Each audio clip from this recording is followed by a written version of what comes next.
So one of the students came to me and said, I have a fear of this. This is in the women's class. So sometimes when we're doing jiu-jitsu, we get so involved in thinking about the sport aspect where, it might take us a second to realize, oh, what are they actually asking? So it's not so much a technique as it is a concept, and hopefully something that at least gets you thinking about maybe looking into jiu-jitsu, looking into something for self-defense or ground, or what happens when that situation occurs. This student is a beginner in jiu-jitsu in the grappling game and said, I have an extremely large fear of a larger opponent sitting on top of me with their shins over my bicep, and I'm trapped and I can't move.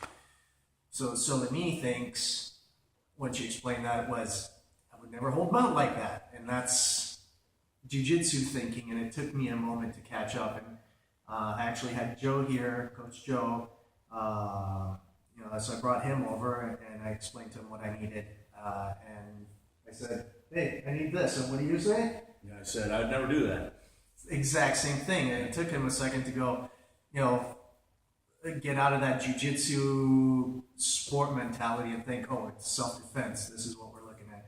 So what I came up with, I tried on Coach Joe. He's I'm let's say 180, and so he's a little bigger than I am. So I think he's 235, and then I tried it on Coach Tom, who was about 265, 270. Both took some effort, both took a little bit of work, but it seemed to work as a concept for that particular moment. Turns out it's a little bit of a variation of a mount escape, but all we're looking to do is create some space. So I'm gonna have Joe get on top of me, shins over the biceps. Okay. Yeah, this is miserable. So part of the problem here is my arms are trapped and panic starts to set in, and I'm flailing and moving, and my arms are trapped into a pretty scary place, right? So what we need to remember, we have a short amount of time that we can think about this, but I want to start moving my hips. So as I do that, I try and keep my arms in tight. I'm going to bridge. As I do that, I keep my arm was kept tight into my frame here. Now I insert my knee.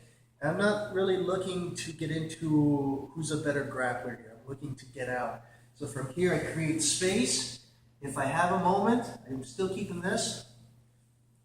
You can kick him in the junk and then run away.